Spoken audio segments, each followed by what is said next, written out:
So I woke up at 5.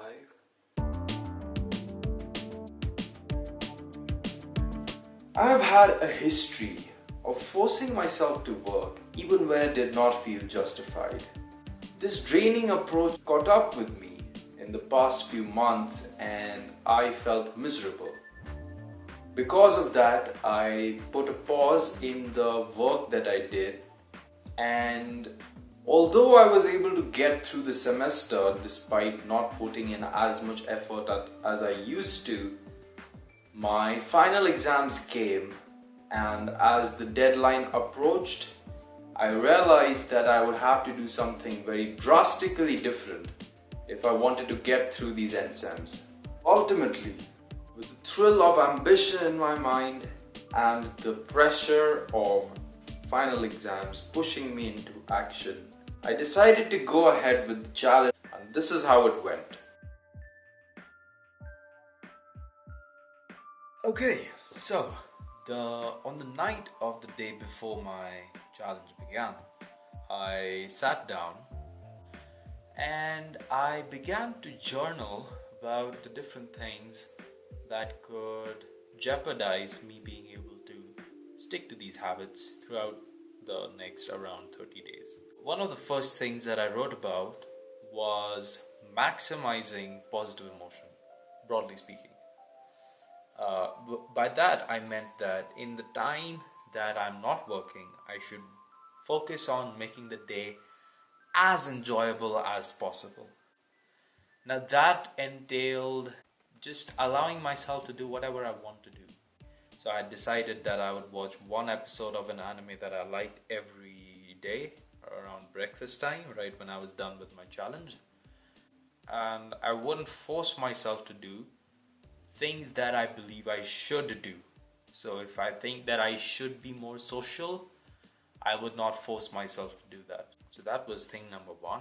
Thing number two was an idea that I got from James Clear, that once you have begun sticking to a habit, and once you've been successful at sticking to it for a number of days, after that your priority should be just to not break that chain. Just continue sticking to the habit and don't worry about quality so much. Just try and stick to the habit. So that's thing number two, to keep on walking. Thing number three was I should focus on getting things done rather than perfecting them.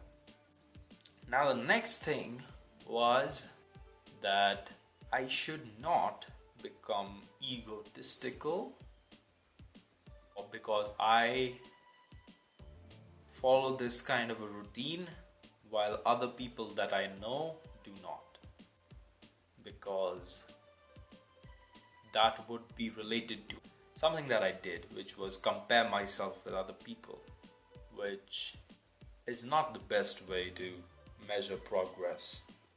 The next thing, which is related to the previous thing, was to focus on garnering intrinsic motivation, which is actually a term which I learned from a book called Drive by Daniel H. Pink. Basically what he says that that motivation should come from within you. It shouldn't be dependent on external factors such as grades or money, things like that. But pursuits such as pursuing certain work because it would make you more knowledgeable, or it would help you gain another skill, things like that, that is motivation which is more long lasting, and that is what I needed.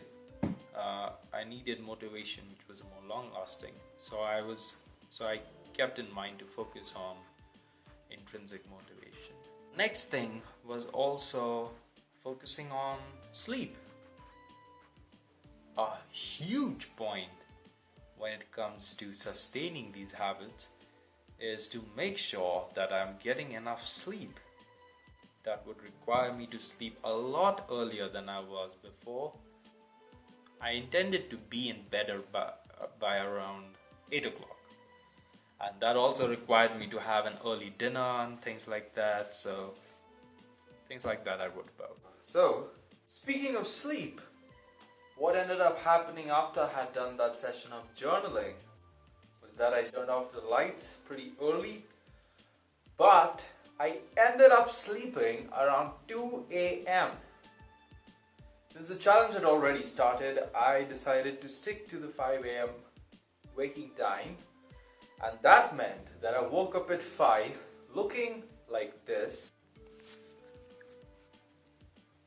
and I went on only 4 hours of sleep throughout the rest of the day. The way my day went was I woke up, I went to the washroom, came out, I went to make my milk in the kitchen. While making my milk, I recorded a status update. After that, I took my milk, I went to my room, I drank my milk and made my bed. Then it was time to get to what this challenge was about. And by that, I mean the 4 hours. So the 4 hours started around 5:30 and went on till around 9:30. And the impression that I left with after the 4 hours was that I had a newfound appreciation about how long 4 hours actually last. Because I had slept so little as well, and I remember at one point I felt like I had almost slept off. It was pretty I was thinking about something, I put my head down like this for a while and I felt like I almost slept off. But anyways, the 4 hours got done. I felt pretty good after they were done. And then I had to go to the doctor that day. So I quickly got ready. I went to the doctor right after the 4 hours ended. At the doctor, it took unexpectedly longer, and ultimately 6, maybe 7 hours after my waking time, I ended up having breakfast. So you can imagine I was hungry and sleep deprived. But after that, it was up to me to make the most of the day, make it enjoyable. And therefore, I played some video games. And during this time, I was also streaming my gameplay on Twitch, which usually was fun. After that, I had lunch and I did whatever I wanted to do. But as the day progressed, I felt more and more miserable. And by evening time, I had already been following a routine since before the challenge of working out with certain friends of mine. And I had been pretty serious about it, and I did not like skipping days. But that day I was feeling so miserable that I ultimately decided to not go. And things just peaked. I was not feeling good. Because of this not feeling good, I had not been very social, which my family pointed out. I was feeling irritable and angry. I was busy thinking about what might be the solution to this. What might I be able to do, Why am I feeling this way? I tried to think things through. And in that spirit, I went to my room.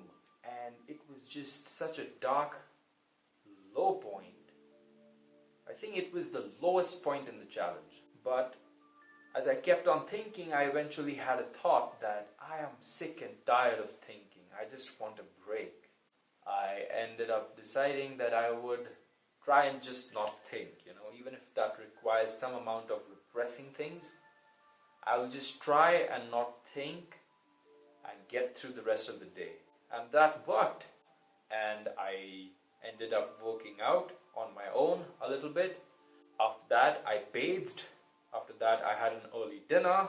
And after that, I was in my bed around 8 o'clock. I journaled and I recorded another status update. After that, I settled down to sleep. Considering how tired I was, I slept a lot earlier and a lot better than the last night. And that was day 1 concluded. Now we come to day 2, which posed its own set of challenges. On day 2 morning, I realized that I had forgotten to put the alarm. and I had slept for 4 hours on day 1, and on day 2 I slept for 11 hours, so I ended up oversleeping.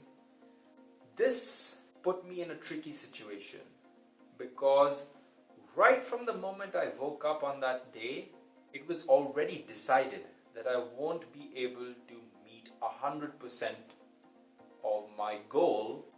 It can be tempting in such situations to just call it quits and say that, oh, we'll start the challenge again tomorrow. But I was aware of that, and I decided to keep on walking, and even if I can't meet 100% of my goal, I would try and meet as much of it as I can.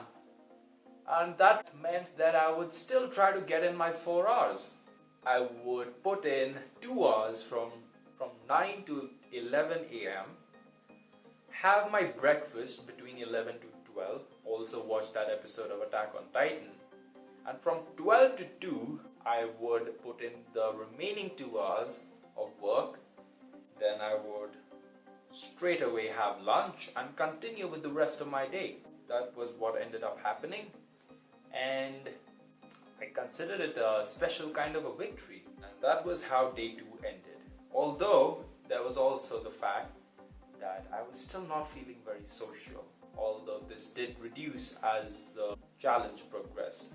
So things were going like that, but there was a problem. I was not getting as much work done as I had hoped I will be able to. That resulted in me finishing my first submission, which I thought I'd be able to finish within 4 days, on the 10th of June.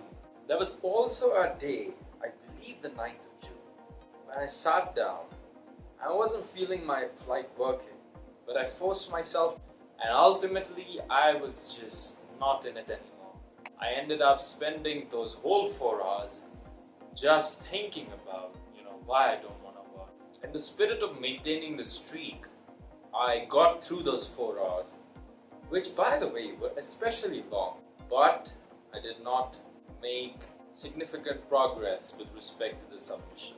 After that day, I was worried that during the beginning of the challenge, because I'm excited, it's a new challenge, I'm motivated or whatever, I would be more willing to get the work in.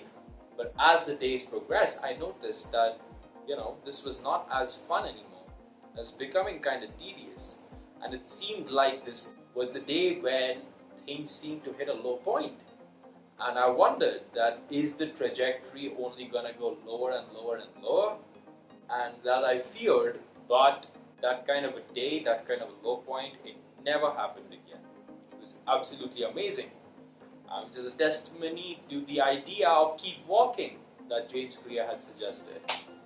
I did not actually change the way I was working. I didn't try to increase my hours. I didn't try and push myself to do more within those 4 hours, because I did not want to force myself, one, and secondly, I was hoping for this routine to last me for beyond my end terms. I was hoping that this could perhaps be a long-term thing, and I did not want to push myself and risk being fed up with the routine and just putting a pause on everything. That would be very far from ideal.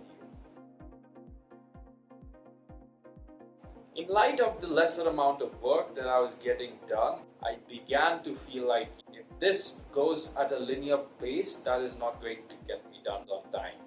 But I also didn't want to force myself. So what I ultimately banked on was that as the deadline progressed, the pressure on me to get more work done would mount, and therefore I'd utilize that pressure to get more work done. So that's the kind of balance between getting stuff done and sustainability that I went for, and what I intended to achieve through that balance, which was to sustain this routine, was achieved. So to that extent, this balance was successful.